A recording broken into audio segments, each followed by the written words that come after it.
Calvin Castine on the bridge on the Fisk Road in beautiful downtown Chazy. It's the 26th day of April 2013. We're looking at the Alice T. Minor Museum across the street on Route 9, and across the road from there is, of course, Stewart's. We're here to pay another visit to the Chazy Library in their new digs. And this is the river view of the Chazy Library. They've been here for a little over a year now, and we're going to talk to Mr. George Brendler, and he's going to bring us up to date on what's happening here at the Chazy Public Library in beautiful downtown Chazy.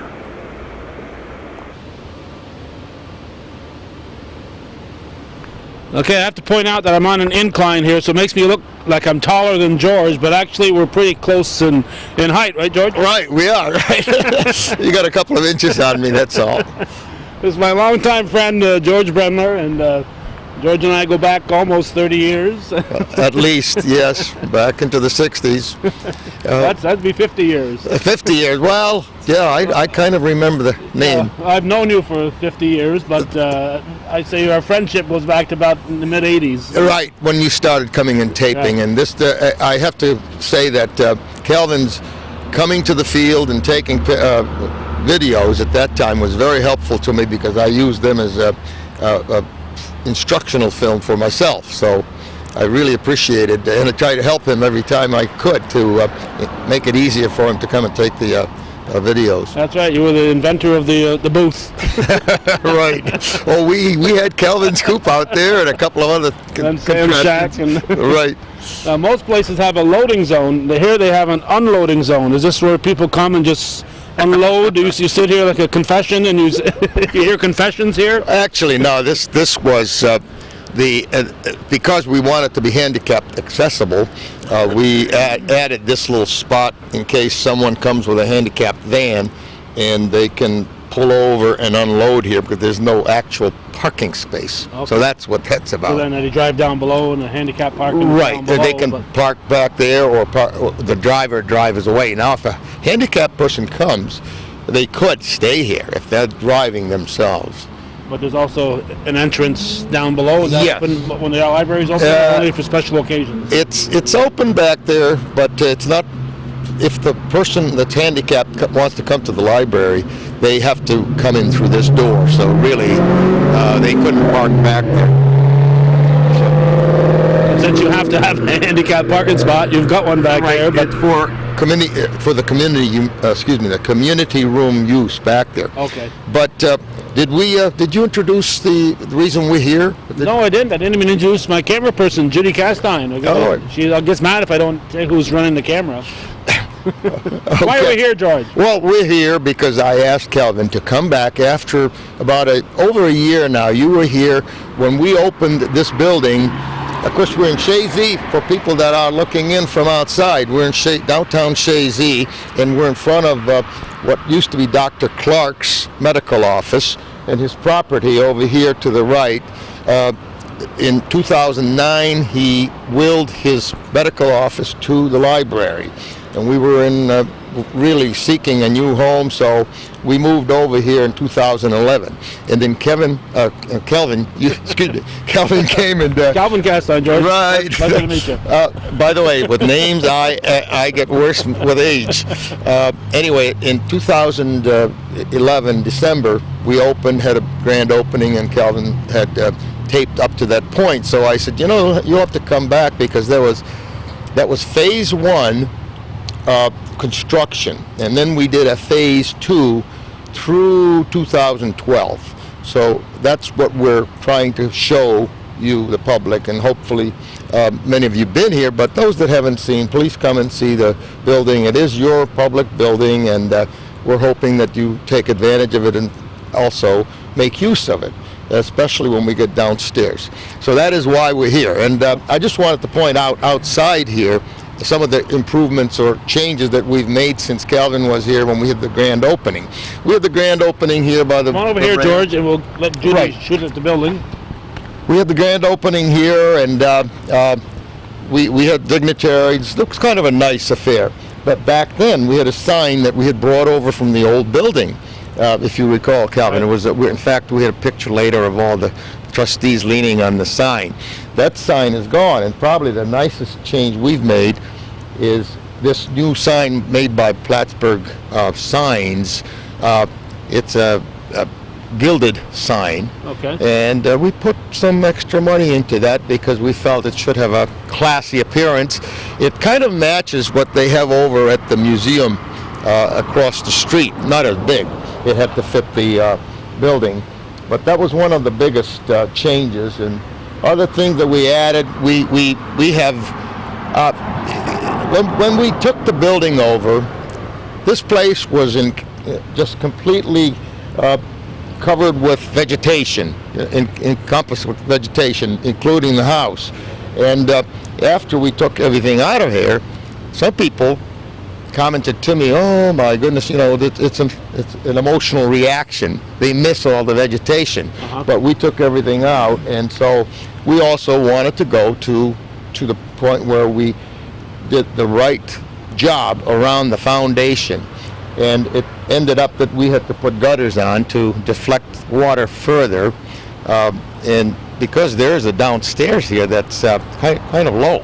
Yeah, and you're awfully close to that river. Right. This thing called erosion. Oh yeah. So we have water running that way off into the off to the bank, and then over Toward here. the river. Right. And other change that you can see right here, we will see all around the building that since that first phase, we put new windows in the whole building. So you're looking at the window here with the shutters. That Right, the shutters. They're just decorative. No, those shutters were here. Those are Dr. Clark shutters. Okay. And we kept the colors. I forgot to mention that he liked two things: greenery. He never cut anything down, and he liked green, and everything was green inside. He was in the right town. Right, it matches the cool color. Green and white for Chazy. But anyway, those are the old shutters that we had repainted, and probably they will eventually have to be replaced. But they're solid, and the big thing was putting these windows in because this is a stone building. So Jamie West did a great job fitting them in there. Each window is different. They're not. They're all unique. Right.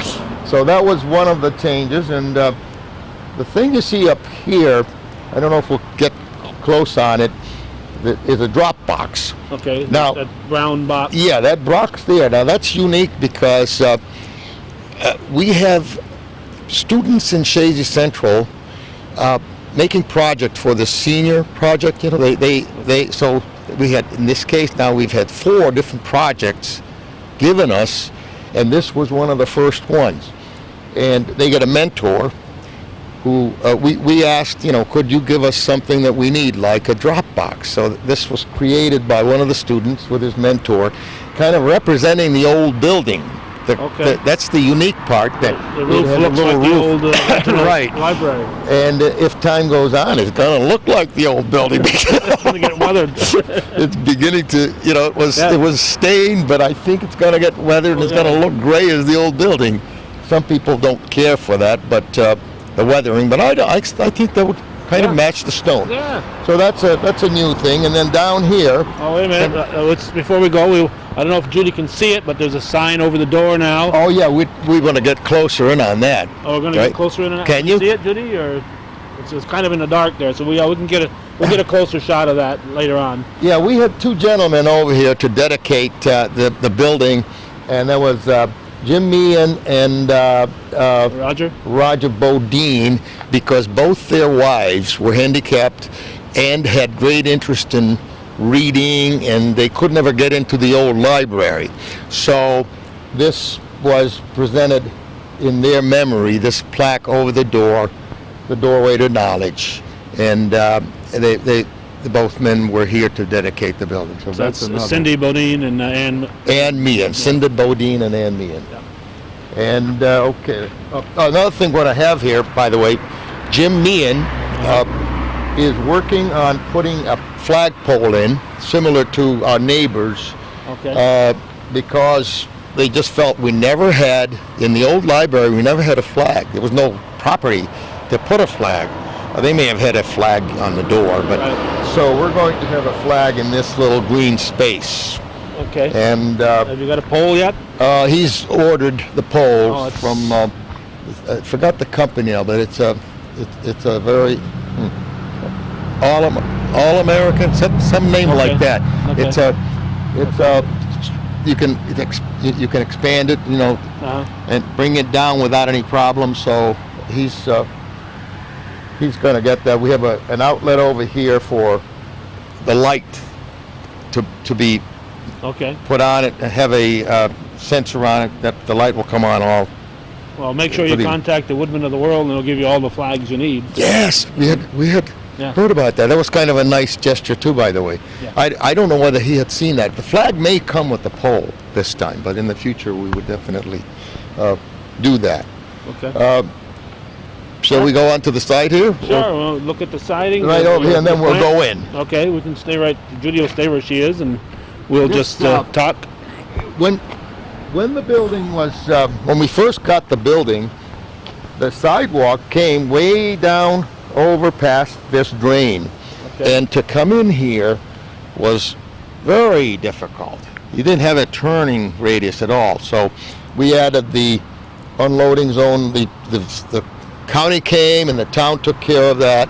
Okay, let me get the other side of you here so you can be facing the camera and the microphone.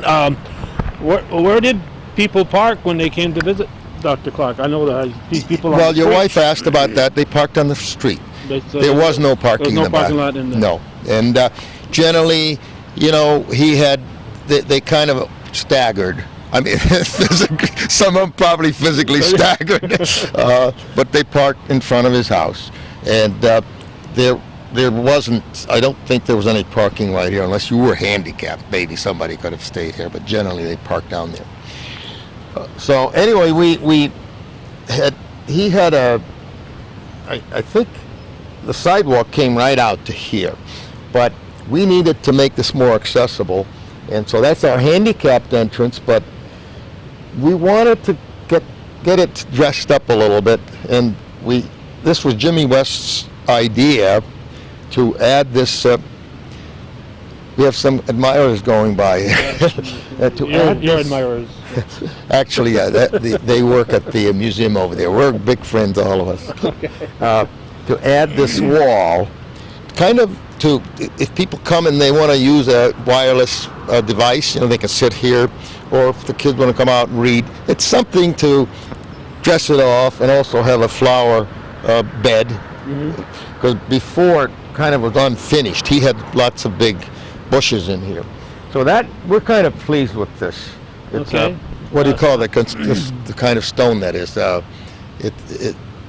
I forgot the name now, but it's not cement block, obviously. Yeah, it'll come to me in about an hour. Yeah, right. We'll get that.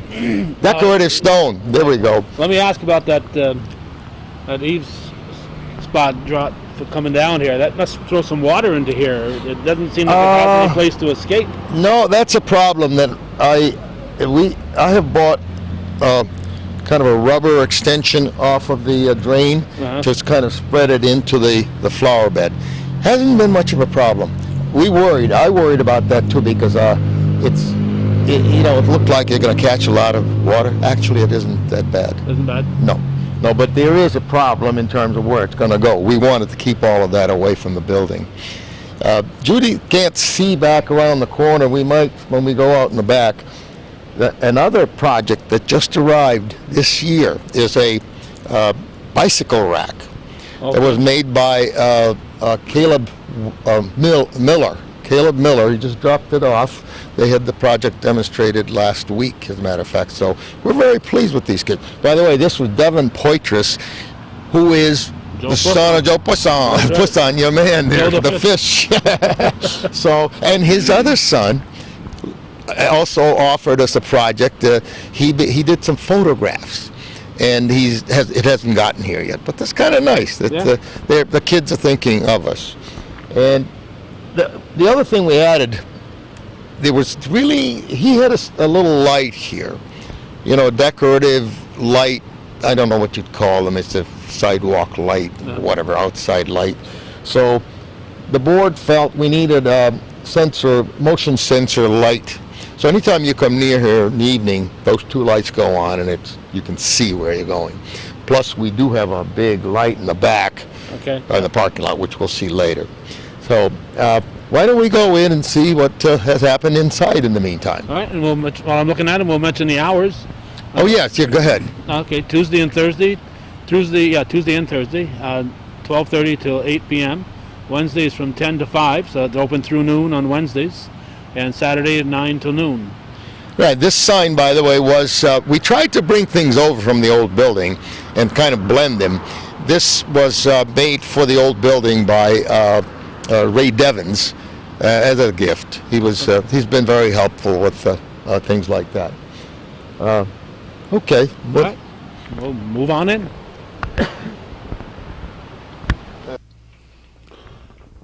Okay, George, we have moved inside, and Judy is pointing the camera at a couple of framed items. What are those?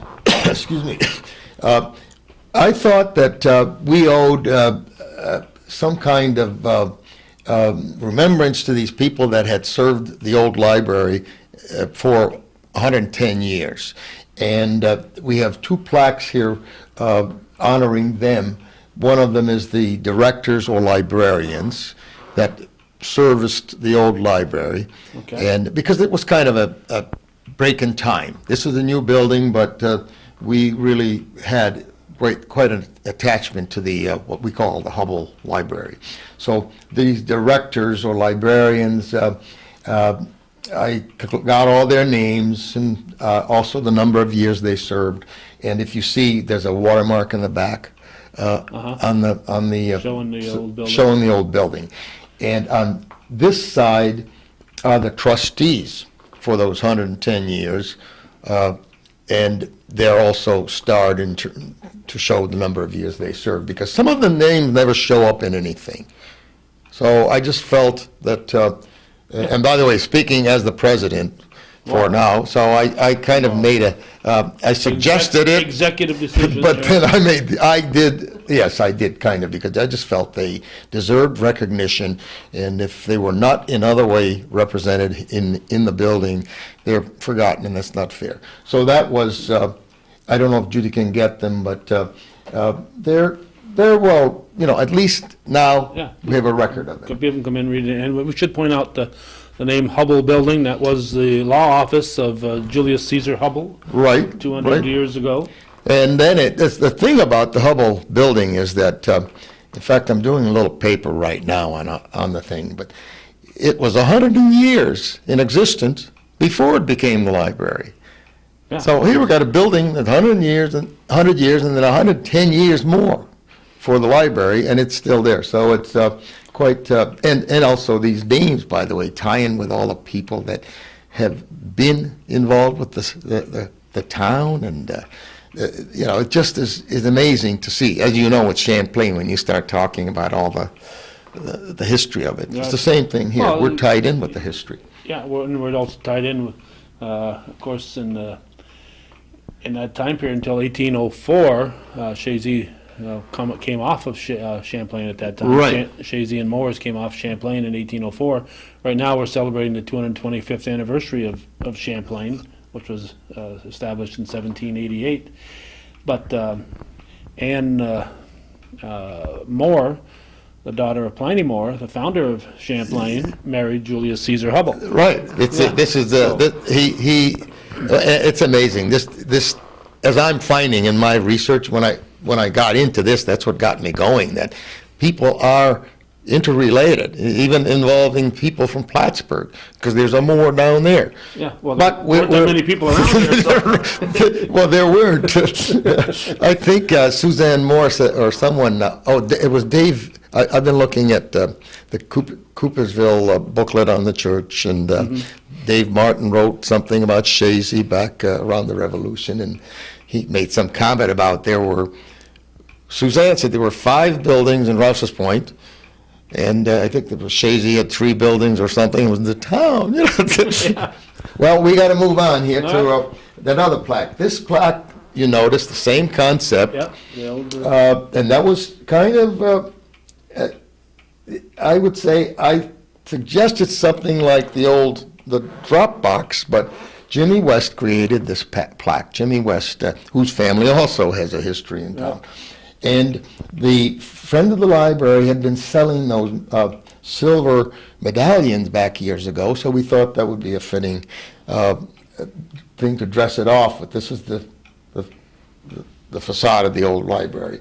These plaques are from the old library that the people had given things to the library, and we took that out of there so it doesn't exist. Right.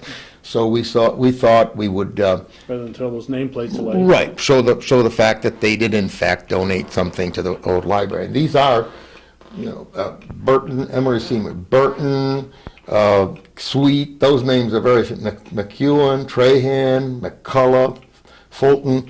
Mrs. Fulton was a Sachs. See right there, Elizabeth Fulton, Sachs. Dwyer. Dwyer. Neverett. And Mrs. Neverett is the last board member that left us as we moved in here. So these people are, and Debbie Powell West. You heard me mention Jimmy West. Well, this is another West. So this kind of covered. She was didn't she work here? No, she was a member of the Friends. Okay. Debbie was a friend. She worked for Clark. No, her sister-in-law did. Oh, okay. Yeah, that was Helen. Okay. Helen. And off in the corner here is just another charter that we had. When we get around to the other side, you'll see we have a charter from the state, from the region, Education Department to 1901. And that's probably one of the first ones in the area. There's a chartered school district library, and so we've been in existence for 110 years ourselves. Right. So this charter is a newer one. It just adjusted the area we cover. This was done, I think, since 2006. And I would think that in that time period, that even though you might not see the minor names there, they were very instrumental in. Oh, yes, yeah. There's one segment where they were instrumental in helping the library. I mean, they were people that were not connected with miners' activities at all, but he was helpful, very helpful. There were some hard times the library faced. At first, there were two things, since we're talking about that. Judy is focused. Let's get that last thing, and then I'll mention it. You can see two of the four panels up there This is from her angle. the original patrons of Chazy Public Library in 1901. All the patrons came. I assume it's like we have a guest book we sign. It's probably was the same idea. There's 150 names on there, though. Wow. Oh my God, I think everybody in town was here It must have. At one time or another. It must have gone. to get them all. So- Well, they couldn't turn on the TV set and watch anything, so what else you gonna do? So And movies weren't, 1901, I don't think there were any moving pictures. So, Edison hadn't started making those movies yet. no, there wasn't much, and it was probably one of the central things to do. Yeah. And now I've forgotten the thought I was going to go back to. Oh, my God. It'll come back, though. Well, we'll continue. Excuse me, pardon my interruption here, I apologize. Down here, Judy, is a picture of, I mentioned her name back here, Let me cut across here. Emma Roy. Oh, now he's gonna run away from me here. Well, He forgot her name again. Emma Roy Seymour Burton. So you say Emma Roy has a meaning. Seymour is related to the Hubbles. Mr. Seymour married a Hubble. And Burton's, of course, is the third generation of the family. She is the gal that started the Friends of the Library. And they've done a great deal for the library through the years. I mean, there's a whole litany of things that they have done, given time and money through the years. So the ladies felt strongly to have her picture up here. So in addition to a library board, there's also a group of people that help out by calling themselves the Friends of the Library. Right. Now, we have some people have a blurring of the lines on this, but you have a library board, and you almost have to the analogy would be like sports in school, which I'm somewhat familiar with. Mm-hmm. You have intramurals, which everybody can be part of. and then you have a select few that make the varsity. Well, it's the same idea. People that are interested in volunteering can be on the Friends of the Library, or they can just offer their voluntary work, but they can be members of the Friends of the Library. And then some people are more interested, like varsity players, and they run for the board, or are, they get elected to the board. So there's a difference between the two. Who votes on it? It's voted for by the public.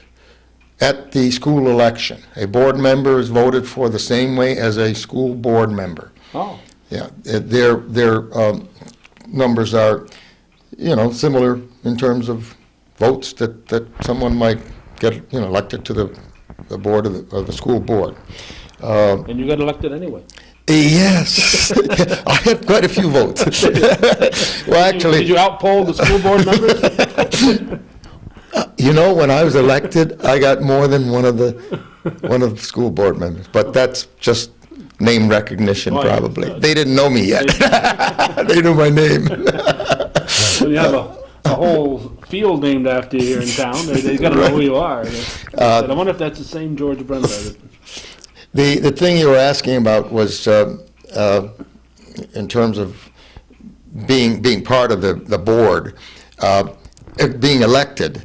The board used to elect from among their members, or someone they asked, another board member in an open meeting by the board. Uh-huh. Yes, so it was like for people voting on whoever's coming in. And that went on for quite a while, and I haven't pinned it down exactly to when the board members started getting elected, just like school board members. So you have a term of office? They always had a term of office, but it was kind of like a given. In fact, I'm covering that in my little paper that I'm doing, that the old days, people were on forever. Yeah. Your turn came up, okay, you're going to run again, okay, so they vote, and that was it.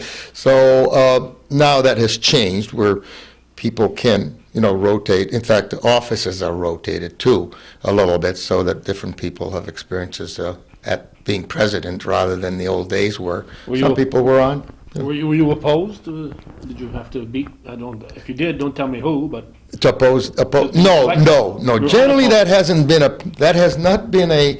If anything, in applying to the public, appealing to the public, I'd say we would like to see more interest in people wanting to be board members. It's very difficult. Well, as you know, it's difficult to get public servants anyway. So how many board members are there? We have 5 board members. Yeah. And so yourself and who else? We got Debbie Powers, who is our treasurer. She's been on, this is her second term, and then Tina Trombley, who used to be our historian. She's on her second term. And Angela Swan had filled out Mrs. Neverett's office. Mrs. Neverett had been on for 25 years or so, and then just finally felt that there was enough time for her. So, and then we had Jim Meehan take over. Jim Meehan, whose wife we honored out here. Jim Meehan took over, was elected for Emily Castine. You must know Emily Castine. Yeah. Emily Castine was on for 30 some odd years, and very valuable. Those ladies both were very valuable and hard-working people that we will miss. But on the other hand, we do need the turnover in people. We need new blood, and we need new ideas. I'm facing the same thing right now. I'm in my second term, and after a while, you do get burned out. Yeah. This project was 2-3 years of hard work, and I didn't throw the towel in, and most of us are speaking to each other, but there's time to have other people come and be part of it. So, looking down here, Judy, that's the original on the wall. On the wall is the original charter from the state, and I think we're kind of proud of this because it's. There are different kind of libraries. I'm not sure people are all aware of this. That one is a school district library. It's organized and chartered by the state. And another one is an association library where some people get together and say, hey, let's make a library. And they fund it, and they have their own board, and And then the third one is the municipal library, like Rouse's Point has a municipal library, and it's run by the village or the town. So, but they all eventually fall under the umbrella of the not the regions, but the state library, the government, in other words, has to. Well, if the government's going to interfere, do they provide any funds? They do, yeah. I think they can now get funded. This is another. Oh. We don't want to miss this, right? Okay. We Can can. you reach over here, Judy? Oh, can the stay plaque. near me. Can you zoom in on the plaque up there? The black one there on the top of the window. Okay, let's read it while she's. I got it closer because I can't read it from here. Oh, you can't read it from there. Okay, the reading room, donated by Jane Fulton Hess, in loving memory of Elizabeth Fulton in 2011. Right. Now, Mrs. Fulton, I mentioned, was on that other plaque. She was a member of the board and of the trustees, for quite a few years, and then president. And she was a Saxon. There was not a hereditary responsibility, but that's how it worked, because there weren't that many people in the old days. So people that had any drive at all were involved in activities in the community, and she and her family were involved, and by the way, these plaques, you'll see 3-4 of them, are substantial donors. Quite a bit of money was given for the construction of this room. And if I haven't mentioned, we're on the second phase, and we didn't have the substantial gifts for that. This was for the first phase. We got 3-4 large donations to fill out our half of the grant. Including one, as I recall, from Mr. George Brendler. Yeah, we had, well, you have to, if you're going to do a lot of talking, fess up for some. Put your money where your right. your talking is. George, before we get any further, I don't want to forget this here. I think it was just in the box. And I don't think it was displayed when we were here. I think it just arrived and is still in the box. And we took a look at it, but tell us about this. Well, this was, we were looking for a centerpiece for the reading area, and it was part of a request by Mrs. Hess, Jane Hess, who gave the money in memory of her mother, that we have something along this line. So this was an expensive little piece that stained glass that it's not really what is the stained glass company down in New York there? Tiffany? Tiffany, right? It's Tiffany like, but it's also it's Tiffany expense to us. It's Fulfany. But anyway, the idea was that it was a separation between the circulation desk and the reading area. This is a reading area. Nice chairs. And the chairs, they weren't here when you were here. No. These chairs, they've been used, and the people float in, and the people, by the way, come and use their laptops or, wireless, or whatever. They sit here. This, by the way, is a table from the old building. It was upstairs with our wicker chairs. We have more of those all around. So this was something I had them devised because there was no extension. So Roger Bodine donated that. They did a nice job. It fits in, and it's amazing how much this is used. You'll see, most of the time you come in, you'll see somebody sitting here. And so we're very pleased. It's supposed to be for that purpose. This reading room with the chairs in the winter is very pleasant. And I don't know whether Judy can get in on the fireplace. I turned the Not throwing off a lot of heat, though. It can. It can? Yeah. There's a fan. I mean, it's not going to heat the place, but there's a fan in there. So I turned that on just so you could see it. Above there, we have two representations of the old library. One is the oldest picture that we have of the place, around probably not too. That's the one you can see. Yeah, not too far from 1911. There aren't a lot of buildings around. No, nothing around it. And then you got the second one where in 1974 they had added the children's room, which was a big Yeah, a thing little for us. extension on the side, Right, yeah. so that's new. I'd never been in there until we started doing this program back in 2011, and I couldn't believe when I walked in there how tiny it was. Oh, yeah. And then, having the extension for the children's room was a big, big deal because they were lacking a lot of space. Of course, the old days, you were reading, you got your books, and you went home. You didn't sit around. So I guess it was okay for a while, but I think we just outgrew it. Other things in here. Well, when the library first started, there were only 80 books in the whole world. Yeah, well, there were. Well, I was going to say, in Hubble, J.C. Hubble came down here. I wouldn't be too far off in saying that he walked from Champlain, the town of Champlain, down along, I think what's the Stetson Road, that area where we have, I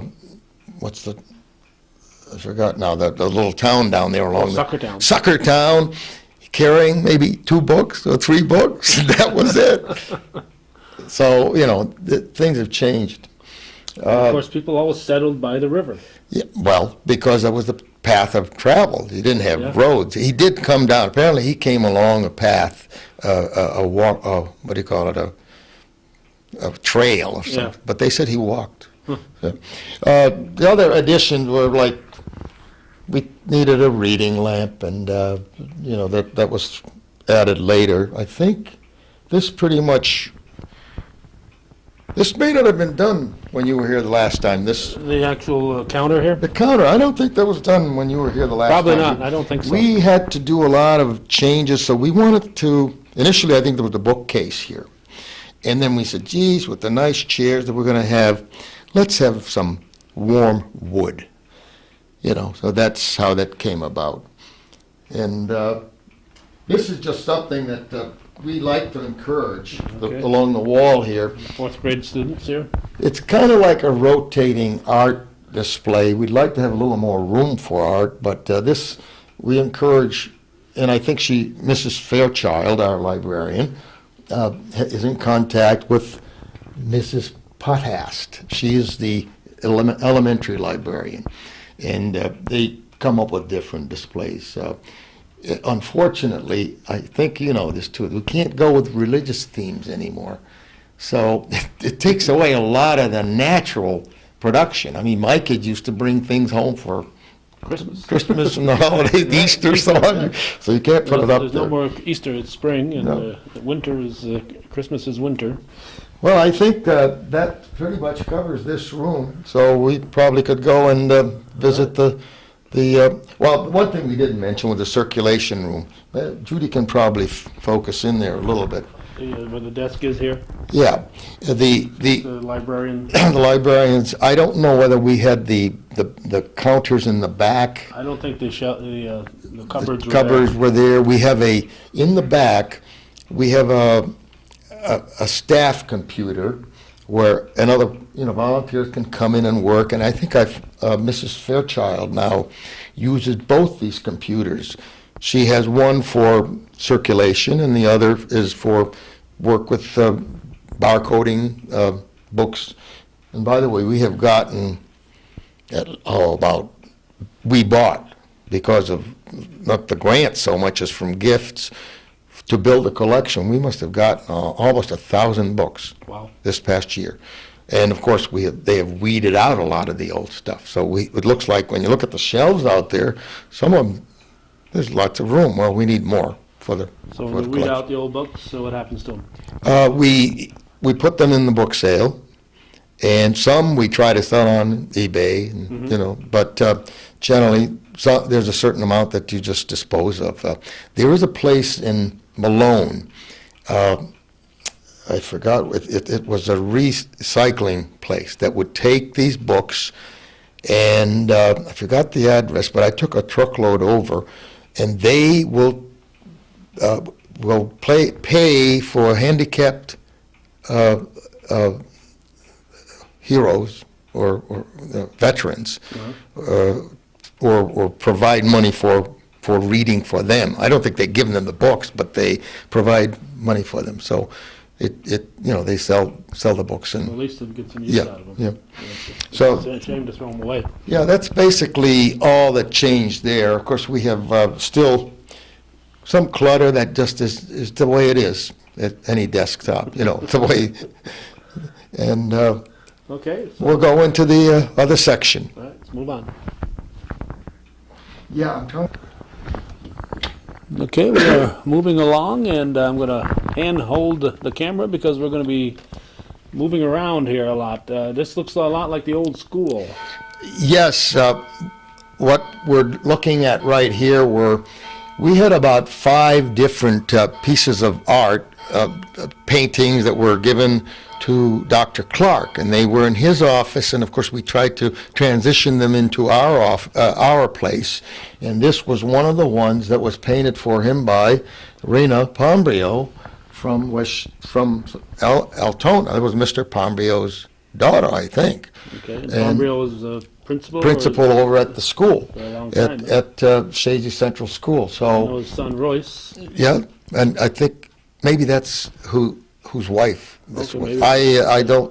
I can't be sure, but they in fact, they inquired what was going to happen to that painting, because if we didn't use it, they wanted it back. Yeah. So that's one of, we found a place for it here. Those aren't Chazy Eagles in the Not exactly. Mr. Miner had real swans in that pond. They were here for a while. Now we, I heard the swans are mean because I know the CVPH got rid of theirs because they chase people. this was, now we have a gray heron now and then. Gray heron comes in, and we have Canada geese hanging around. So there's still some life there. If you point down, I didn't mention out there, we have 3 computers out there for the public with brand new chairs like this. We have an extra printer. We have over there. We have an old copier, and we got a new all-in-one that also is a fax. So we're up. We're state of the art in that sense. Do people pay per copy? Or Yeah, do they- there's a certain, I don't remember what it is per copy, just like for a fax you pay, I think it's $1 something, a fax. Let's go over here. All right. I'm not pointing this out, bragging about my own donation, but that we donated to come up with something to donate to, so we're there are 2 bathrooms in the building, and our donation was for them, they're part of the construction. Okay. Okay, and then down here. Now, you and your son also spent a lot of time here, too. Oh, right? yeah, John, my son, has been a volunteer, and whenever I can get a hold of him, away from his personal work, he's here a lot.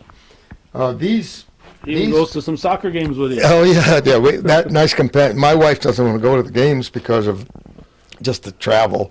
So John is a companion, and he enjoys it because he played himself. He was a captain on the team, and as his brothers were. This is Mrs. Ray.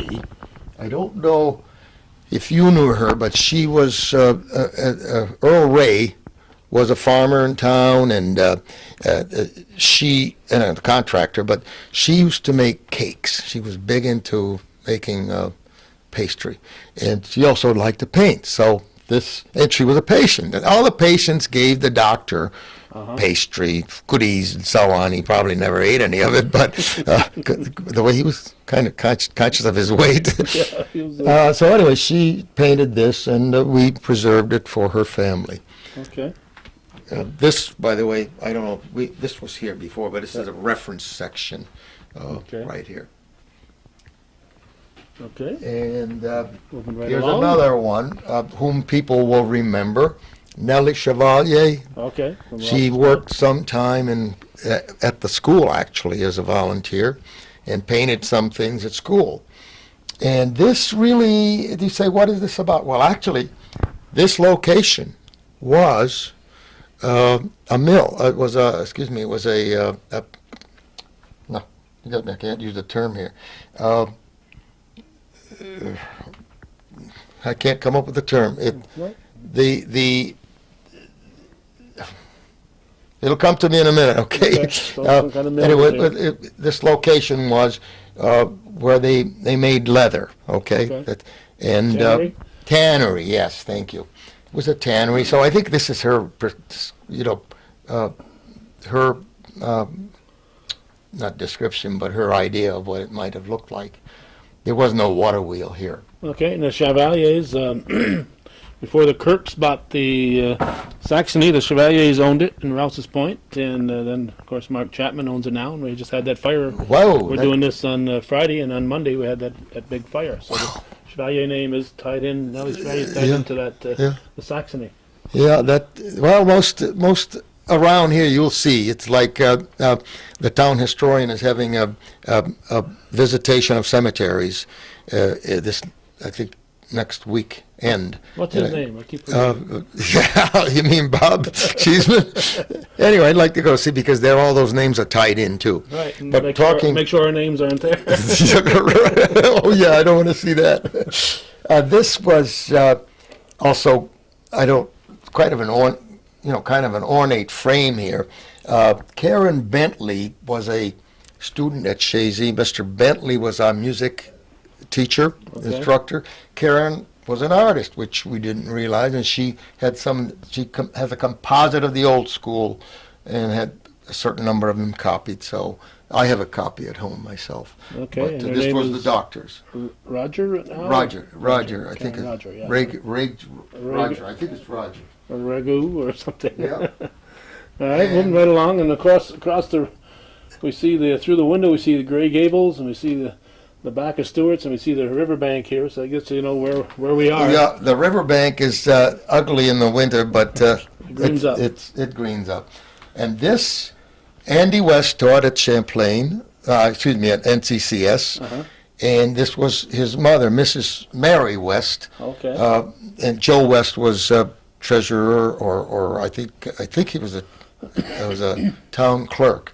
Well, anyway, Mrs. West was an artist, and they, Andy inquired about the painting too, and of course this is of the house, but it was the Dr. Clark's house. But I think we wanted to keep this, when I sent a letter to Mr. West, Andy West, that we in fact did, yes, very much so wanted to keep the painting because it ties the whole place together. We're trying to carry over the doctor's memory in a sense, like you see in this corner. There he is. Yeah. And we haven't mentioned his first name yet. George. Yeah. George W. Clark. That's a good name. A lot of distinguished people. Got a couple presidents, including a library president. Go over to my left here, George, and I'll be able to get a camera angle on this. We have several shots here of the good doctor. I'm thinking maybe, no, I don't have a better, I got light in there, but it's not going to give us much. What we did was, this was in his waiting room, this antique piece, and this was on his desk, and it's a very nice clock. I don't know the name of it, but it has got a beautiful sound. And unfortunately, I was messing with it, and I threw off the hours and the indication are not the same. So we haven't done anything more with it. I want to get someone who knows how to deal with these clocks to look at it. This was just one of the many certificates that the doctor had, and we wanted to have something up. So this was his early staff. This is 1970, so actually he'd already been in business for some years, but this is Jan Davis, who's working at school, and that's Janet Brendler, my wife, and this was Janine Rice, who has passed away recently, and the good doctor, and this was, his secretary, and Helen West that you mentioned. No, I'll have to remember. Ellen Hislop, Eunice Hislop. Okay. So Ellen Hislop from Rouse's Point. And this was significant because they had a special event. I think it was his retirement at the Presbyterian Church. And of course, these people are all gone. McQueen's, yeah. That wasn't that long ago. This was 2004. And These were his gals at the time. This is Gloria Tremblay from Champlain, and this is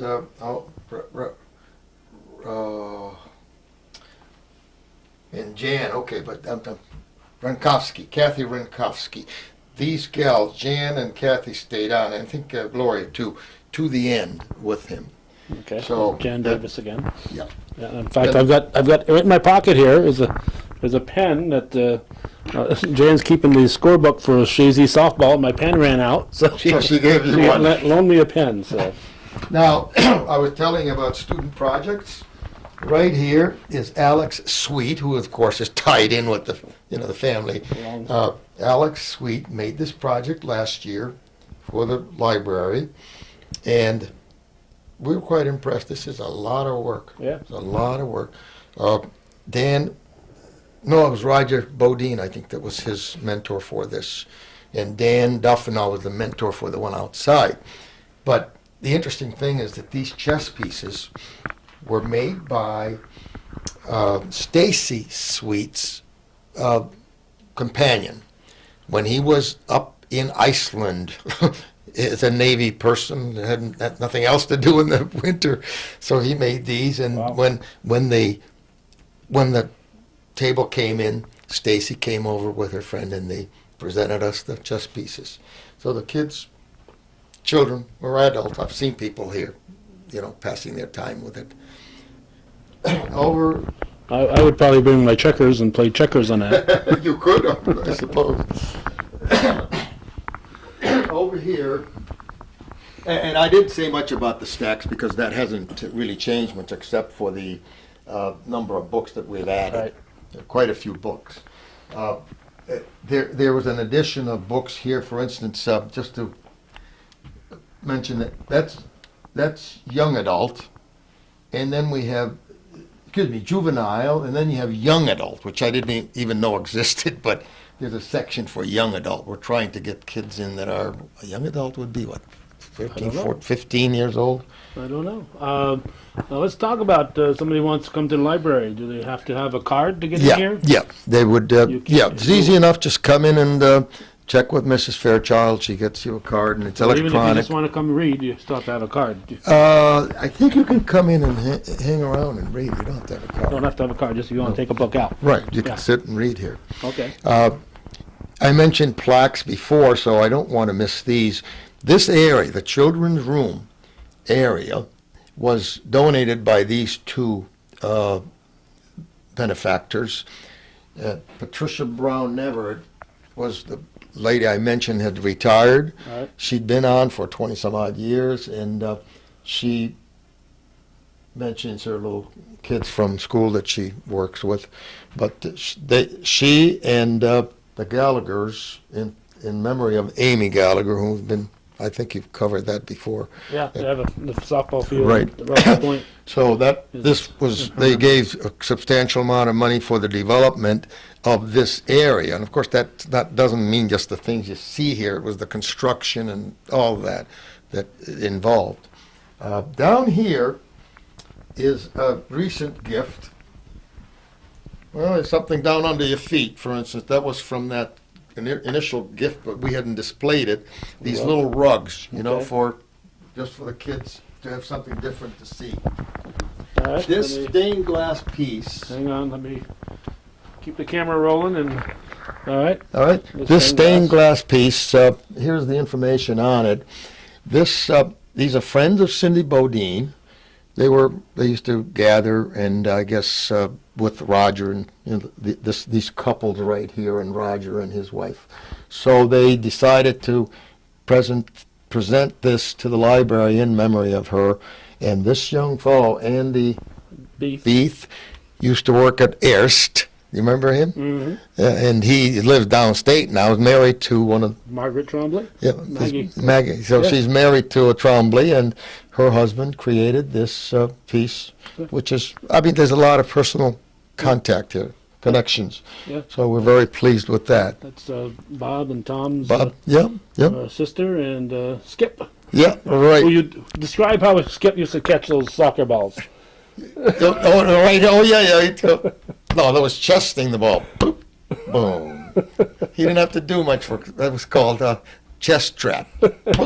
Boom.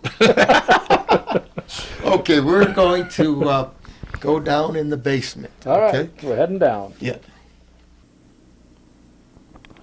Okay, that sign might be a little misleading because we are not in the Brendler room, board room. We are, the sign points to where the Brendler room is. Right. This is the community room downstairs that I mentioned Okay. that was developed in 2012 with the second grant, the second phase of the grant. And I don't want to be amiss and forget to mention that we got a New York State Public Library grant.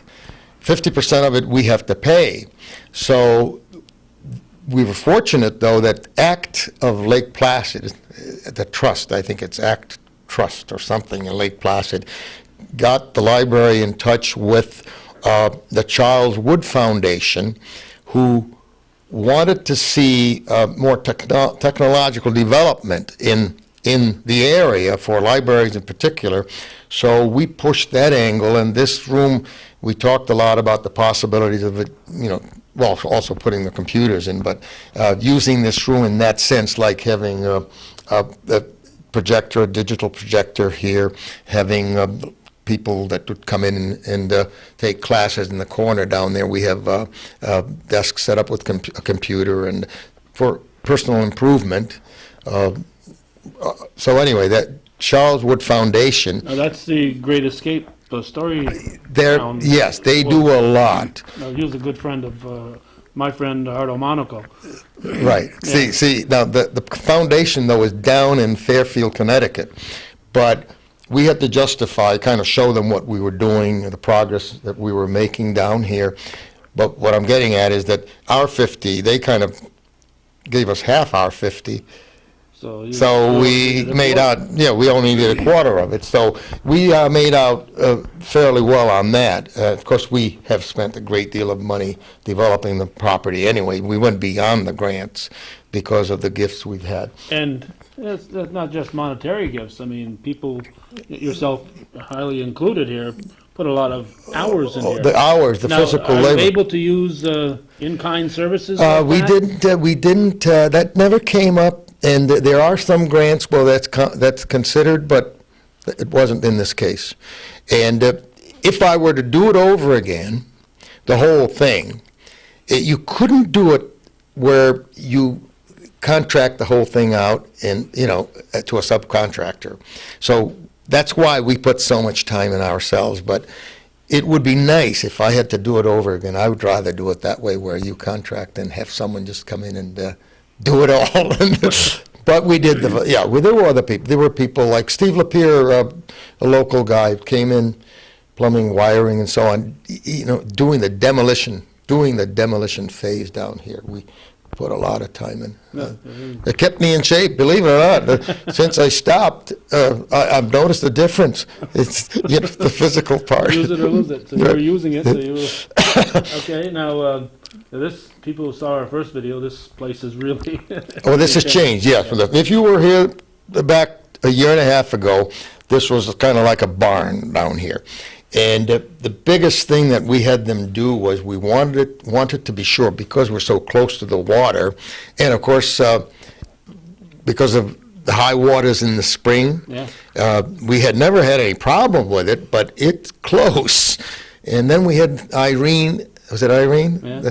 The water was very close. So we wanted to be sure that this was, if we ever had any flood water enter, that we were okay. We didn't have, we wouldn't have a great deal of destruction. One of the things I did was the sheetrock doesn't go all the way to the floor. Okay. There is a buffer. pressure-treated buffer all along on the bottom.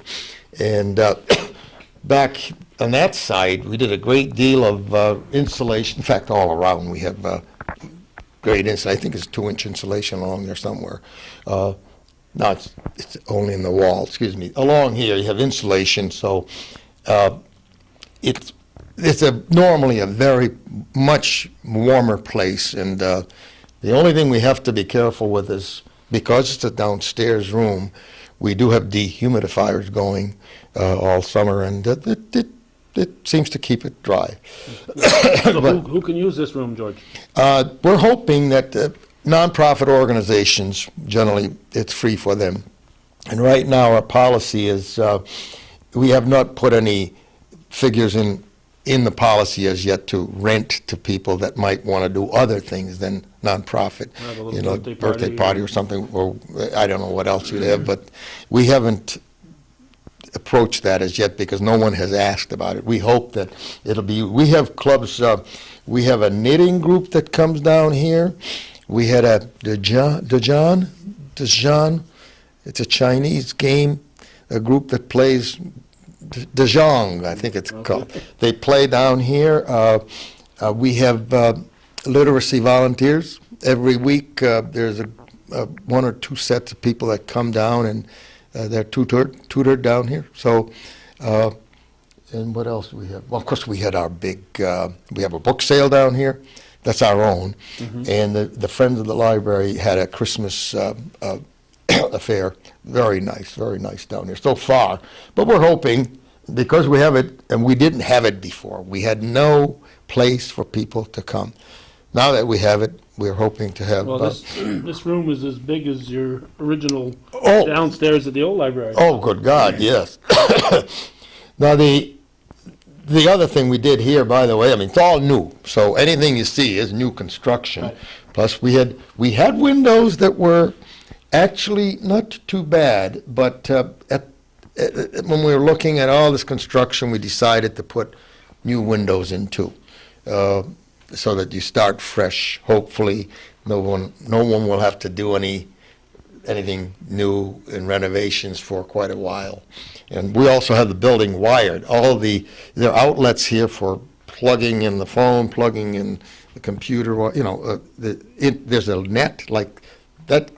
These computers, not that one down there, but that computer over there is on the net. You can. We had a printer here, but we decided to not leave it hooked up. It's not used enough, but that, you know, they can send a print up to the upstairs and have it done there. Okay. So that's connected to that World Wide Web? Well, yes. Wow. Well, they can go out on the web. This is the in-building web. What do we call it? The network. The Okay. network. I had copies of those two The trustees? trustees, and I'm trying to think of plaque. They're not plaques. They're, I don't know what you'd call them now. Framed thingies. Yeah, right. That I had copies, so I had them put up here. So the same as what's upstairs. Right. Okay. Now, over there, behind the lectern, is a sump pump hole. Okay. It's a sump pump hooked up That you never want to use. that we hope will never be used, and it's kind of boxed off. It just pulled the thing out of there, the box, but we just want it to be covered because there's no other way to get the water out of here, Right. if there ever was any, or if we're washing the floor or something. Pretty tight. Now, let me ask you about the pictures on the, Right, these are parts of the okay, I Dr. don't know Clark's. if we're going to be blocking Judy here. Do you know who did what here with those pictures offhand? That's one. All right, we're going to find out. I'll go as far as I can here with this microphone. That's a name that we've heard Sabin, but I'm not, I think one of the doctor's patients is as far as I can go. I asked my wife about the name, and she didn't seem Well, to. that's a nice view of what it looked like when Dr. Right, Clark- that's the reason I am so pleased with it, that I was talking earlier about how overgrown it was around the building. It was lush and cool and pleasant, but it looked like that years ago. Now, you see this bridge has been replaced, so this is dated, Yeah. obviously. The bridge was replaced 10, 11 years ago, I think, right across, over towards the dam.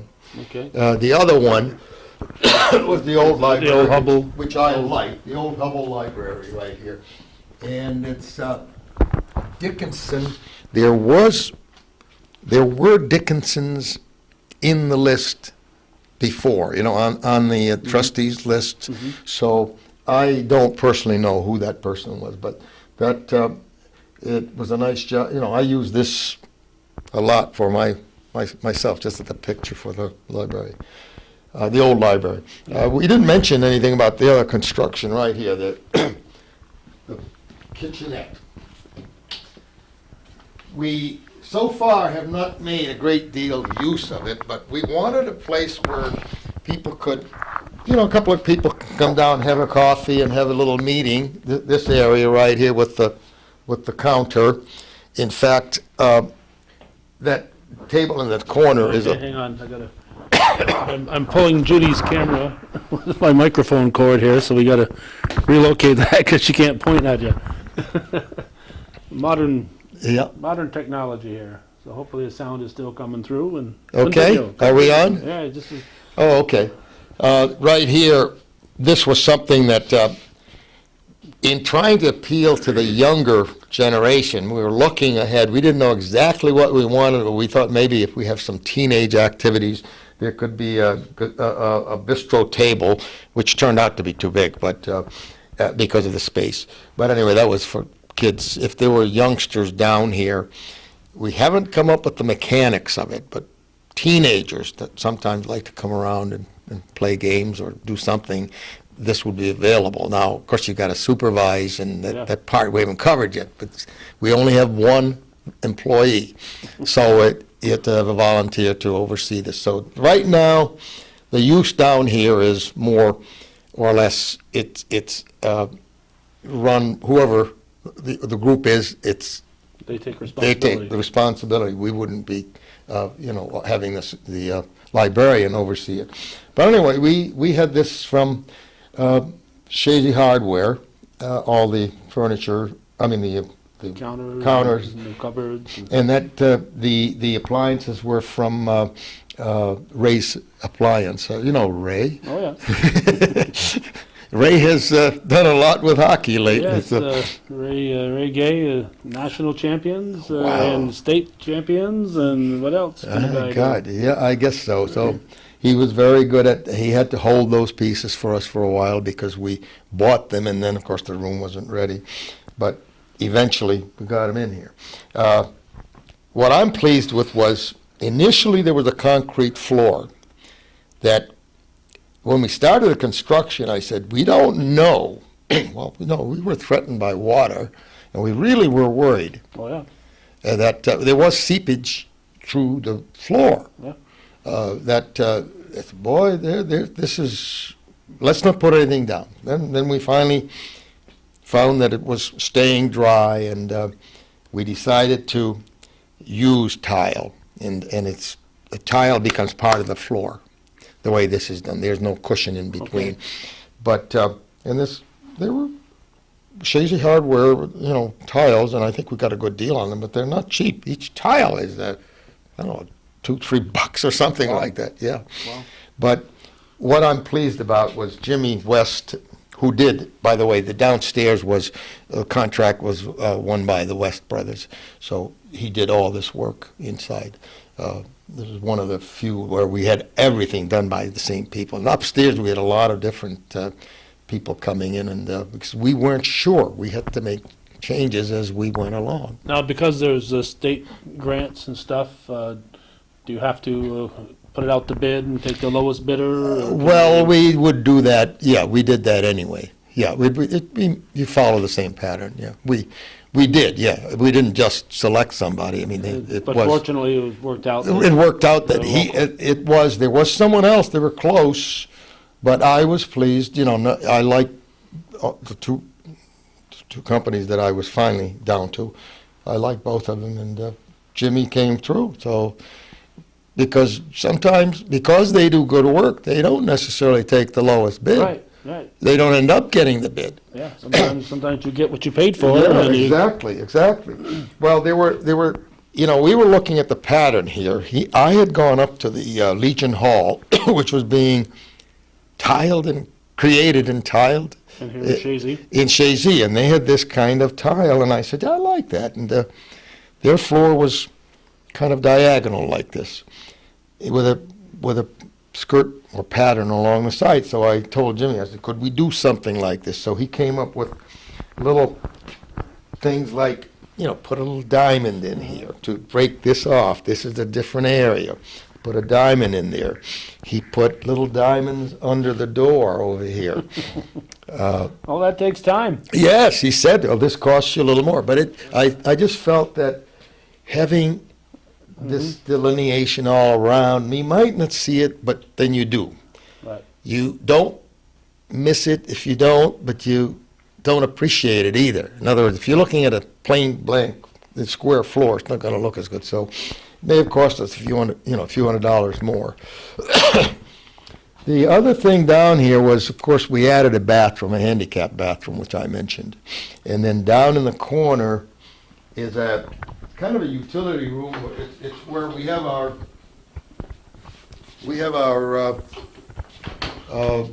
communications, not the router. I think they have another name for it in there. What is it?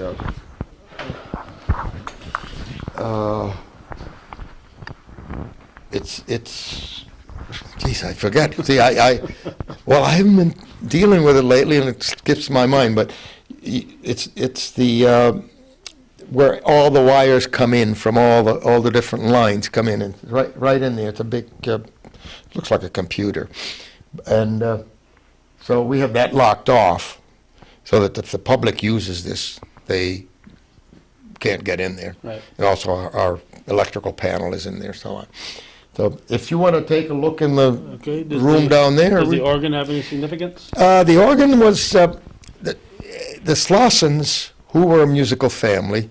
George Slosson. George says Yeah, he still is?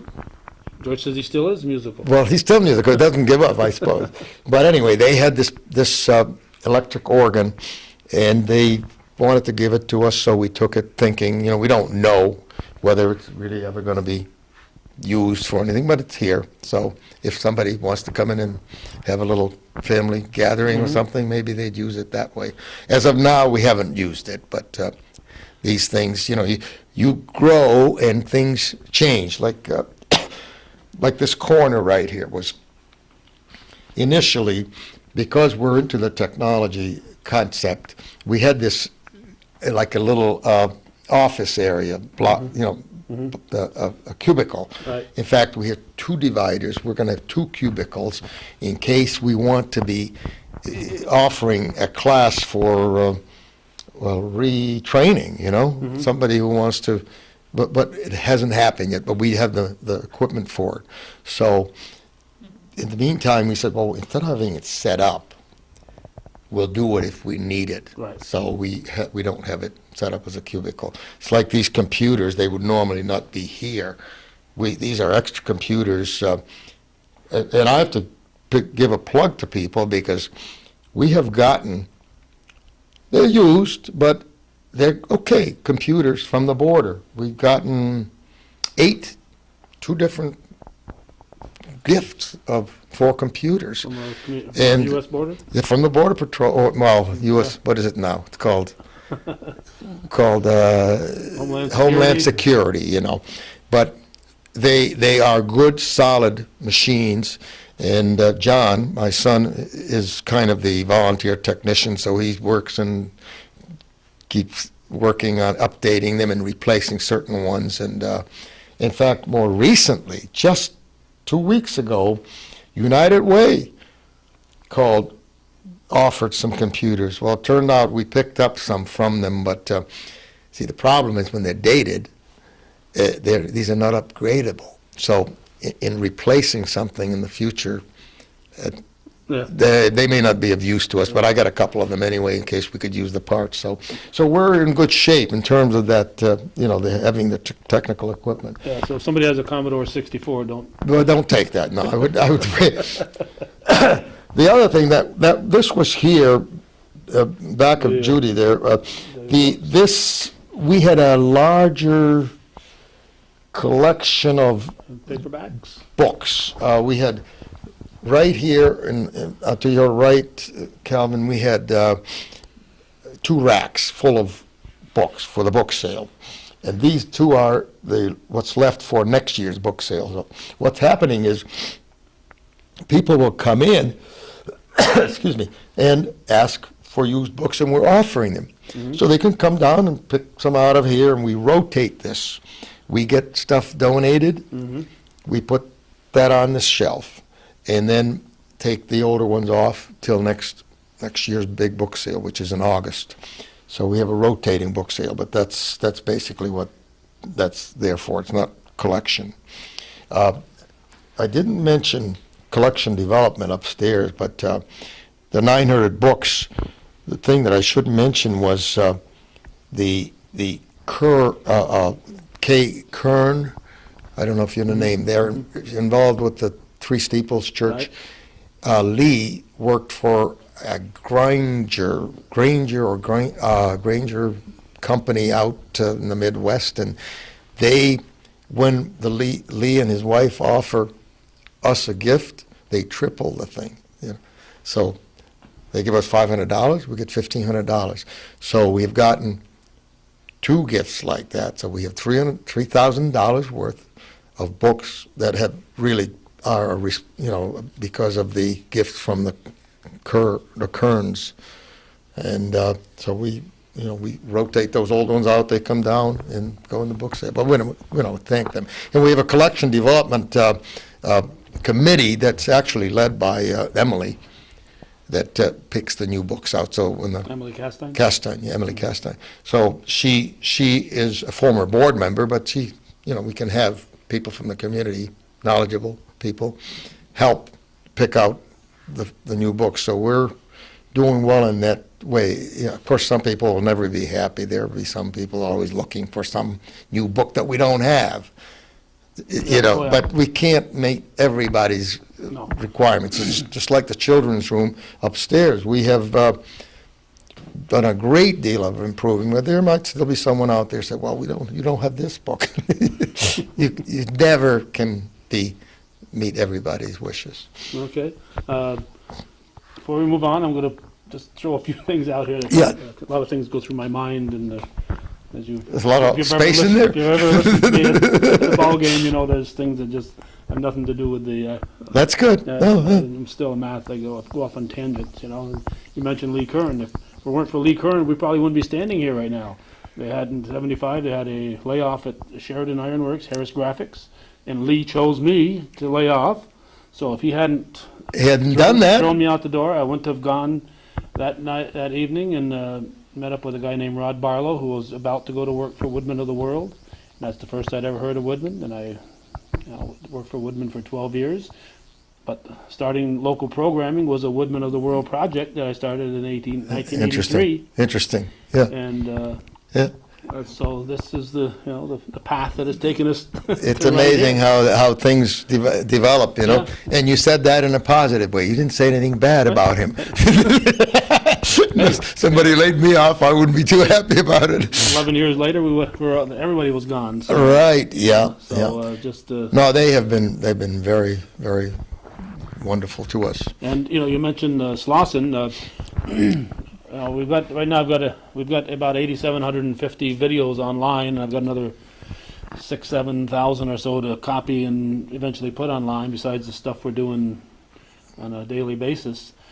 And one of the things we've got from before '83 was something that George Slauson did. Another guy named George. Yes, George was popular one time. I think it was 1974. He had a little club at Peru Central, and they went to Wiry Radio. There's this old black and white film. They used the old 3/4-inch recorders. Wow. And there's young Gordy Little and Chris Trombley's father, Dave, called himself Dave Andrews. Dave Trombley was working there, and I think not Bird, but Chet Bosworth was there. Yeah, I remember that name too. 1974. And of course, you yourself, and you've given me some stuff from the early 80s. Right. Oh, yeah, things that we had that you had done that I didn't have access to. So if the people out there have stuff of interest like that, ball games or parades or whatever, we're always looking to share that stuff with the. Well, I've gone on the online now and looked at things. It's nice to be able to find something that you're looking for, and you've done a great job. I guess you've had some help. Oh, Judy is my right arm. Well, Judy, I wouldn't be here either. So. Well, Well, it's interesting how things do, things do tie in, especially in a small area like this, like talking about the history back there, back with the trustees and the original signers. You'll see that some of those families are still around and helping. Yeah, and you mentioned Hurricane Irene there a little while ago. The water got high here. Well, before that, I'd mentioned Ardo Monaco, and Hurricane Irene was the floodwaters that finally destroyed what was left. Yes, way back. Yeah.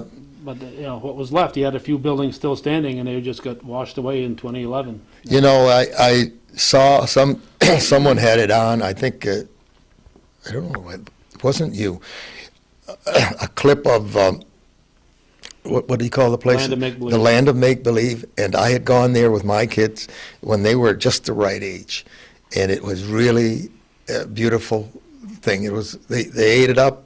Mm-hmm. They were just perfect. Yeah, because it was all made, it was child proportion. Yeah, and there was a movie that was on TV about 57 has done a lot. It must have been Channel 57. We did 5 full shows. About the same time. It showed the place the same way.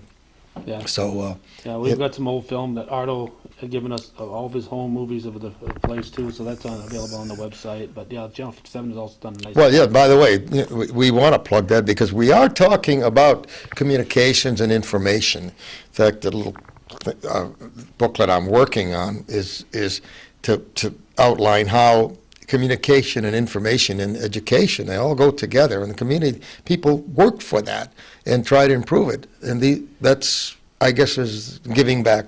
A lot of it is volunteer work. So that's what you're referring to, the whole. The only thing left down here was this room that the Brendler boardroom. Yeah, well, actually what happened was because we physically worked hard down here, ripping, initially we weren't going to remove any of the supports underneath this old section, mainly because we weren't sure what was going to work. Yeah, domino effect. Right. So, and when we started working up there, there was the same thing. We had some great, I don't want to say grandiose, it was a nice idea, having a cathedral ceiling, for instance. And then we had the codes officer look at it, and then he kind of put the kibosh to that. He said, you do as little tearing out as you can. So to get back to the point, that area, we started clearing it out and working on it, and we found that we could completely gut it with the supports in place. And my son and I did that pretty much by ourselves. And so, and then we started building it with Jim West coming in and doing some of it. He volunteered some of that in there. But anyway, the board felt that they needed to recognize John and I with something, so they named it the Brendler Boardroom. And it's our boardroom. It's kind of an office in there that we have our papers, the board and library papers, and archives. It's kind of important. So are we going to see that? Or we can look in there. Just, okay. All right. You want to bring it in? Sure. Okay, we've got the finger from Judy pointed at us there, telling us we're on the air. We're on the air. All right. Okay, and we haven't had any commercials either, or have we? That's up to her. She puts those shows together every day. Well, go ahead. I've been on George Brendler Field many, many times, but this is my first excursion into the Brendler room. The Brendler room, right. Well, as I said, that was nice of the board to recognize John and I, and it is John and I, it's not just me, for our work in preparing. But the final touches that you see, of course, are my contractor, Jimmy West, did the construction. We did the painting. In fact, I painted this, yes. And the floor, one of the things here, by the way, the floor, we left the original floor because of the same fear that with the water, we didn't know. We're very close to the river. Judy can't point that camera can't to. Take the angle in there, but look how thick those walls are. It's like 3 feet. Actually, it was like 18 inches thick. We have added some to the wall. But anyway, this room is the board room. We never had a place where our papers or the library's archives could be maintained. So we set this up. this table was the Neverett desk in the old library. Mrs. Pat Neverett gave the table in memory of Bud Neverett to the library, and so we've kind of changed it a little bit to make it just a table. It was a desk, and these chairs were donated from Joyce Somonak, who had a bed and breakfast just south of here at the Terrace. I don't know if you the Terrace, and she donated these for the boardroom, and we threw a rug down, and we're going to live with the floor for a while. If there are no problems, that maybe we could have a level. They pour where you level. Throw some carpet on it so it feels more. Something, yeah. Right now, it's not level. But it's for the use we get out of it. It's good. We have our own computer hooked up. Hooked up with upstairs. In fact, we have our Horizon is a program they use for barcoding books or getting them out of the system. And with these books that we discard, it's easier to do those down here. And if we get some new books, they could be actually barcoded here. Some of this was the doctor's office desk. I think it was probably Jan Davis's desk. Okay. And that was the doctor's safe that we keep some of our documents in, but no money in there. No money in there. No money. Someone donated An air conditioner. air conditioner, which actually it's not normally sitting there, but it's going to go back in there. Actually, don't really need it here. We found that it's fairly cool. Yeah. We also have a printer. That wasn't all in one, I think. Plus our files. Those are the doctor's old cabinets, and all three of those came from. Plus we have, we've tried to make this so that you could have a meeting, Okay. And And behind you, Judy won't be able to see them, but Yeah, I'll pull one out here.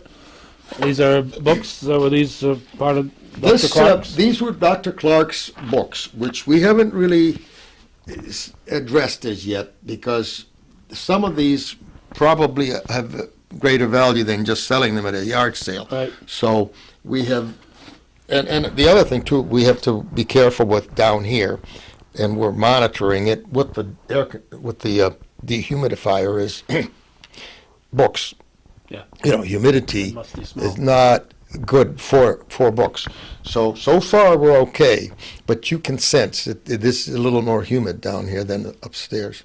So we will hopefully be rid of these in time.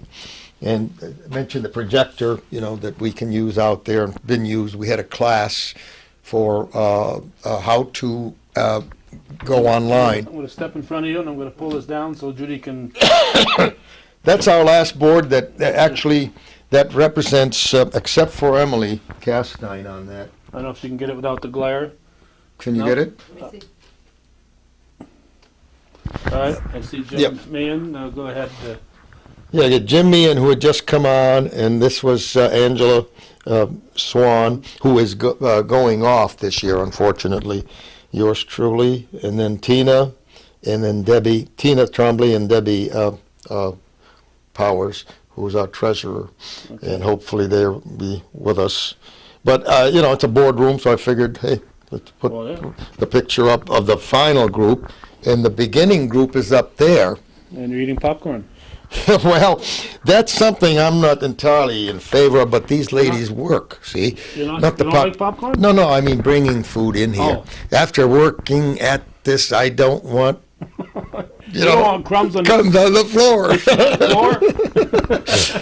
Judy can't see it, but the initial board is over there in the town hall. Okay. The one on the left-hand side.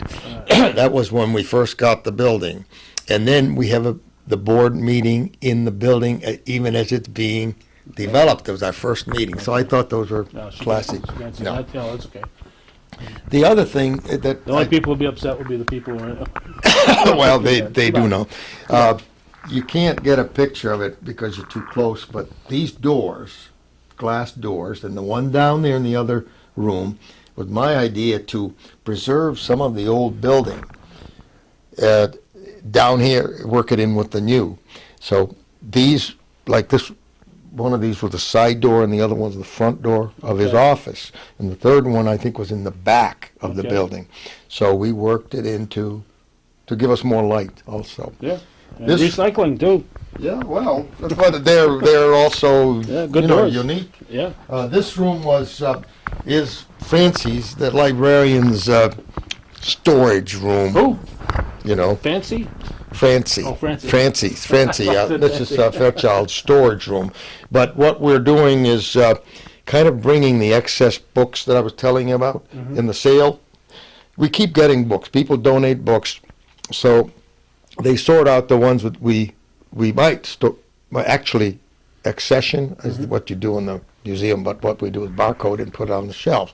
The ones that don't will go in the book sale, and they'll end up out there. I see you have a shelf that has eBay written on it. So those are going out on eBay. Hopefully, I've been too busy to dabble in it. There are some people that will do that. So far, not much has been done with them. And then we have a room right here, the furnace room, which you saw the last time. It's got shelves in it too. Okay. And Judy showed the stairs upstairs here. This is not open to the public. Not open to the public, but it's the librarian and board members can come up and down, and it's just handier. In an emergency, it would be very handy. Yeah. And also in emergency, we've got that window right there in case you can't get out the other end. That's the thing that we worry about. If you can't get out. Right now we're covered. The code is correct. Get out the window and jump in the river. Well, no, you have room enough before you fall in the river. So that's it inside pretty much, Kelvin. All right. This is for the phase 2. All right. Phase 2. Okay. This was the phase 2. All right. So this is going to wrap it up then, George? Well, we look outside. Okay. Just to see what we've done out in the back. Okay. We'll take one more look. Going to be outdoors.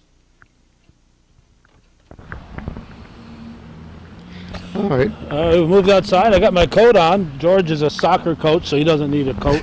Well, actually, I'm not Rob. You notice I don't have my shorts on in 10 below weather. Rob Collins is out there, and I've got my winter coat on and 3 layers underneath and long johns, and Rob's out there with his shorts. Right. Well, I'm an example to an extent, but really, for a few minutes we're out here, I can handle the short. So what we're looking at is the changes. I think one of the things I mentioned was we got a nice yard light through the NYSEG. It's a fairly good deal. It's like $20 a month or something. It's a beautiful coverage. Plus we've got a light, a motion sensor light back here. Plus we have neighbors, so the area back here gets very secure. Not that we have any problems at Chazy. The changes that we made, obviously, from the time you were here with Gordy, is the concrete driveway and parking lot. And along the side, I added these curb restrainers, mainly so that people don't run into the side of the building. Our librarian parks up there. It just about gives us enough room to go between the 2 rows of cars, because this is a shared driveway. So our neighbors who have moved in here a year ago have every right to use all of the driveway as we do. So we kind of decided they can park on their side, we park on our side. And there's still room in between. There's still room in between for people to come down. General traffic. When I have a meeting, when we have a large gathering, I notify them, and they don't park in their driveway. Like during the winter where we've had large things, they park off street or off the driveway. Oh, it's good neighbors then. Yes, they've been very good. And we did some planting. We have a committee of sorts, a gardening committee. This was a major change right here. Little landscape. We raised, this is not a satisfactory setup, but we did the best we could with the part we got. We took less than 1/2 an acre because the whole thing is an acre. So we got less than a half an acre, and we had to by zoning put a parking lot in. So we did, and we wanted this to be safe, and we wanted it to be high enough so that we didn't have to worry about being able to get out of here or being uneven and getting stuck. But as a result, we have this complicated rail system for the handicapped, but it is handicapped accessible for the community room that we were in a little while ago. Yeah, it's legal. Okay. And we have pipes. We have a drainage from their area for their downspouts to go underneath here, and we have drainage here to, in case this gets damp, right around the parking lot. So, plus right in front of the door is a drain in case there was, we didn't know, so we actually have a slight overkill on it. But much better. You know, because if the water ever comes up, Yeah. we want to have it be able to get away from here. So far we're okay. But that's that's our parking lot. Okay.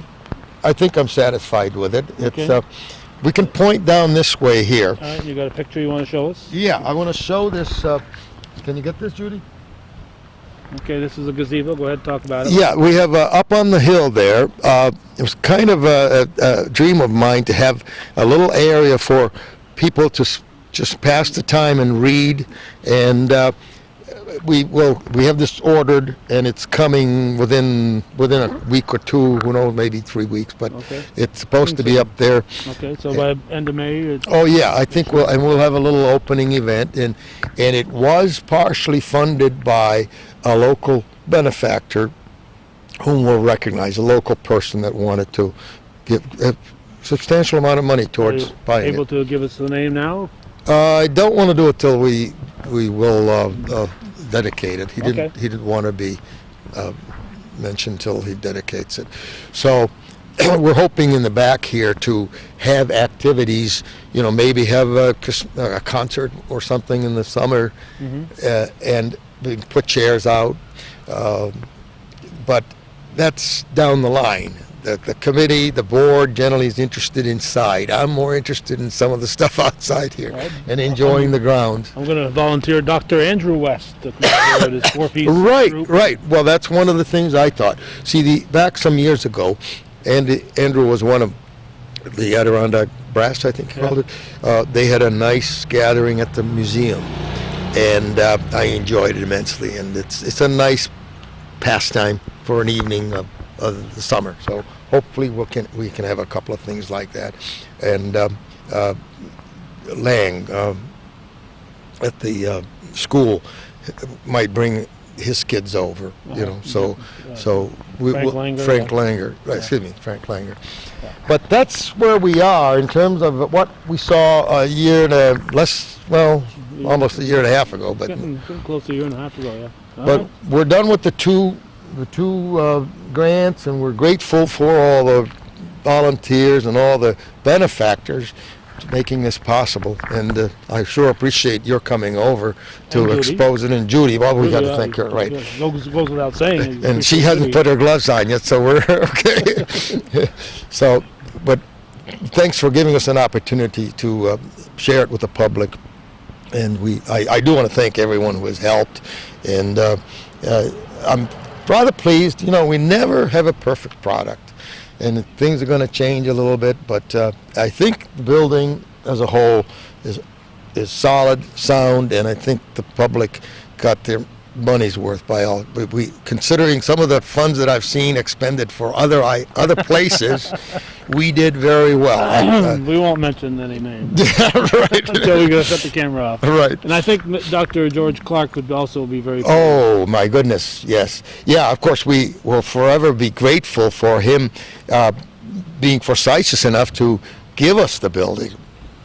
Our neighbors are working hard. I have to give them some leeway because they're just moved in, and he's put a new furnace in, so he's going to develop a parking area for himself, so it's going to take some of the pressure off here, and we'll have we hope back here, right here on this side, to remove this The pylons here. pylons and start driving on. This is just a little drainage tube around the side, just to be sure that any extra water comes down. Yeah. So then it takes the pressure off of driving out of here too. Right. But right now it looks less than presentable. But I think once you see it when it's green, it's kind of pleasant. Okay. And when a neighbor gets finished, I think because nobody is back into the river yet. So far. Will there be a plaque put up for the first one to back into the river when they park here? Well, I hope not. By the way, we're going to have a plaque on this gazebo for the people. So you think it might be May? Then they might have that announcement coming soon, or May, June? Beeman is coming with some gravel for the base. Half of it is done, so I'm just waiting to hear. Waiting for the gazebo. So it may be here in 2 weeks. It may be here through. It should be done by the end of May. Yeah. All right. Okay. So you'll see something on it. But thank you very much for coming and covering this, Calvin. All right. Appreciate it. We've been chatting with a living legend here in the community of Chazy, and we look at all those. We talked about the little serendipity of how I became. But when George Brendler decided to come to Chazy, the state championships they have right now would not have happened if this man hadn't put the pride into the Chazy school for soccer. Well, thank you. Yeah, I would be a little less. What would you say? Sorry, I can't get the words right here. But yeah, despite of me, sometimes I say, despite of me, it happened. But the blood was there, the interest was there, to begin with. So, but sometimes you got to give a goal, point to a goal, and it's achievable. People succeed, and they continue. Success breeds success. So. We're still struggling with basketball. Baseball is coming along. So we're doing one heck of a job. But you can't do it all. And I used to say that my days. You can't do it all. No. You know. Well, you got to let other schools win at something. Right. Start, resenting you. So that's share the wealth. But what happened was, since you said that, I feel good that at 79, I can now say I can give back to the community. I worked hard all those years coaching, and I was on some committees. I was on the church board for a while, but it's just too busy. I don't know how you do your job, honestly, because I found with my coaching, behind every successful man is a woman. Nagging.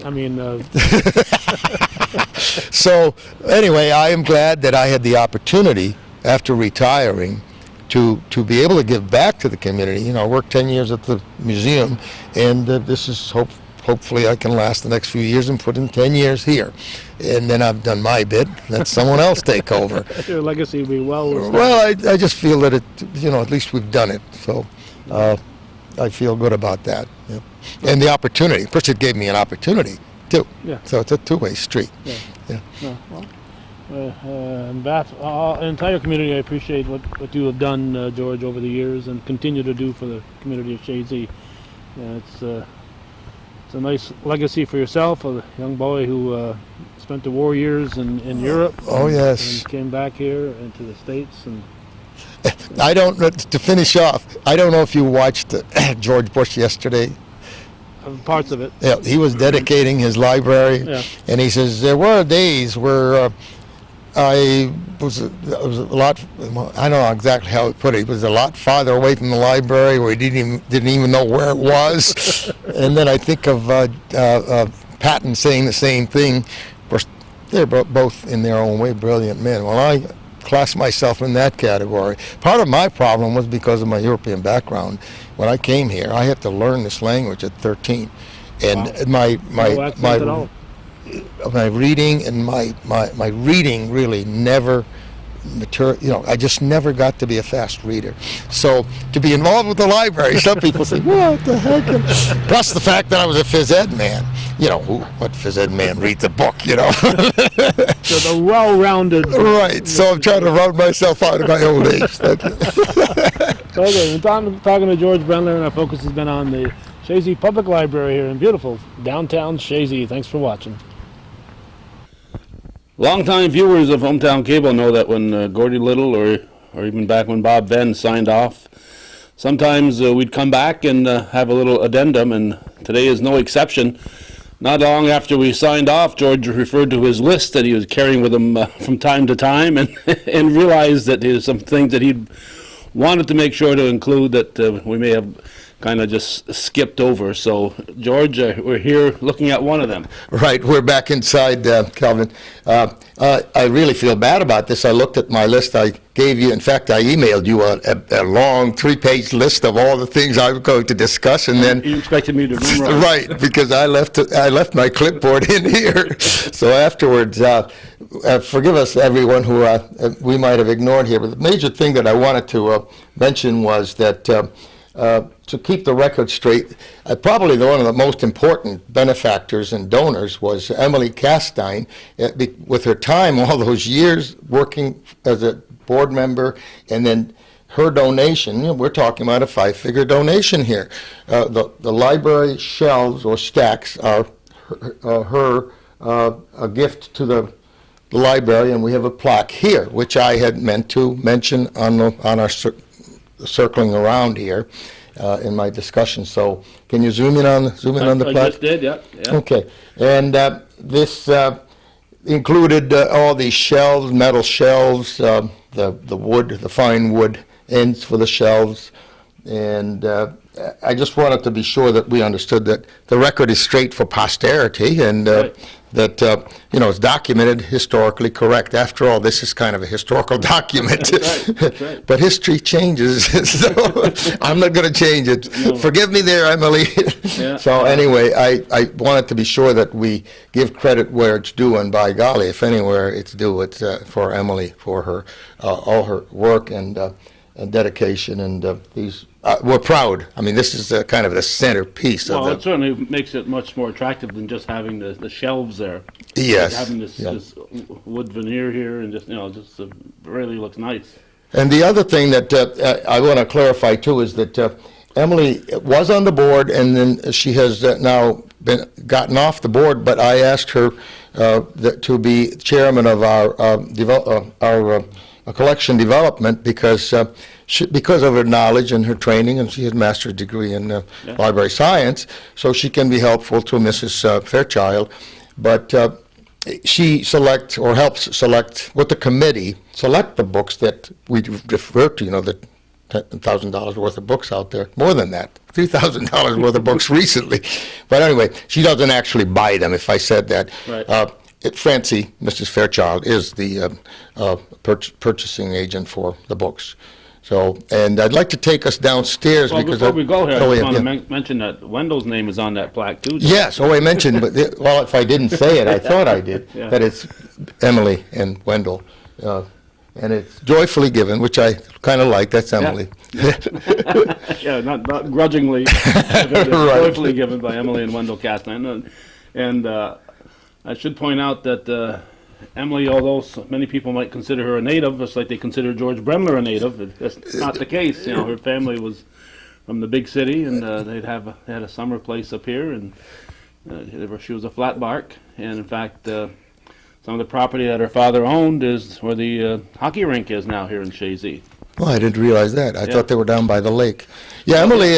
Well, they had several properties, including where they lived for many years on the Ridge Road. But we're both transplants, and we talk about that a lot because I'm from White Plains, New York, and she's from Pelham Manor, which is just next door. We didn't know each other back then in school, but we kind of wandered up to the North Country and become our home. So, and I'm sure she feels the same way about it, very much so. Yeah. It's and be able to be part of this legacy is great too. yeah, So and thank you, Emily. And her summer trips up here is how she met Wendell. And of course, Wendell is known in Chazy as Wendell Castine, but in Champlain he's known as Black. No kidding. He's a twin. He has a twin brother who was Wayne and Wendell. And Wayne was a redhead, so it was red and black. And also, I learned something else about him, that he was a pretty good pitcher in his time. They had their own team, baseball team. It was in the paper a couple of years back there that they played the minors, I think the Minor Institute. I can't remember. I think they beat the Minor Institute, the Cast 9 team, so they had their own Yeah, there were a lot of Red Sox fans, though. They weren't not Yankee fans for some reason. Right. Well, most people up here are Red Sox fans. Not most. No? Oh, no, come on. They I all thought wear they their were- hats. They wear their hats, but there's more Yankee fans. Okay, let's go down. You're going down now? Downstairs, yeah. All right. That's, George reminds me a lot of Santa Claus here. He's got his list and he's checking it twice now because I want to leave here pretty soon here, George. We've been, Right. we've been here for several hours now. well, now that we have you here, as I said, if it's going to be a correct record for history, let's do it correctly, although I think we're over the 2-hour limit. We're downstairs where we were looking at the bistro table earlier, Yeah. and even as we were here, I made another major omission by ignoring this room that we had set aside for the Friends. The Emma Roy Seymour Burton Room. Now that sign up there is really from the old building when it was dedicated to Mrs. Burton back after '52 when she formed the Friends of the Library. So it was upstairs. That sign was on that room up there, and this is one of these things that we brought over. I just thought it would be appropriate to put it over the room. And the ladies store their gear in there. It's not an office. It's basically a storage room for the Friends, which they never had, just like we didn't have a room for meetings and gatherings. So another thing that I wanted to mention in thinking about the gazebo outside, you asked me, who. I think I can share the name. Okay, good. He just wanted to be low-keyed about it, but it was Norman Lauren from the Lake. Okay. He is I think he is a scientific librarian or medical librarian, and so he was interested in libraries, and he just felt that was something he wanted to dedicate to the community. Wow. So, Norman Lauren family, long Yeah. list of names down there. Yeah. You could go. You probably know them. So I think he'll be all right with that. It's not like he wanted to keep it a secret. He just wanted to Okay. wait till it got here. No spouse's name involved? I don't want to. No. Okay. No. And the other thing I have here that we'd mentioned, and I found the picture already, was I'll hold it like here. I don't know if Okay. you get a reflection. That's all right. This is David Poitras's one of his many prints or photographs that he had in his project for the senior, as a senior. So this is one of them that he gave us, and it was upstairs. I didn't realize we had it. Okay. David Poitras, and we're going to put it upstairs, quite visible up in the entranceway. And one other thing that, the last thing I think now, I can't go any longer, is... I'm getting hungry here, George. Right. The outside, we said there was a bicycle rack, and Right. we didn't get to see it in our travels back and forth, but the bicycle rack, the mentor was Alex Misiak, who is a welder and has done other little jobs for us here as a volunteer, so we appreciate Alex doing that and helping Caleb make the bicycle rack. I think that's it, folks. Okay. All right, so this time we're going to sign off again, and hopefully I can get to my car before George says, come back here, I got more to tell you. So we've been at the Chazy Public Library, and we've been going through a very interesting tour, and it looks like the grass is starting to get green along the riverbank out there, George, so it won't be long, and we'll be Yeah, cutting we're weeds. hoping. That's one of the things about the other side. It's kind of wooded and hidden in the summer. It looks beautiful, but in the winter, because it's in back of the building, it's less desirable view than we'd like to have. But we're looking forward to the greenery out there. Okay, well, thanks, George Brendler, for spending about half a day with us and taking us through Thank this you. update. Thank you, Calvin, for coming over and doing this for us.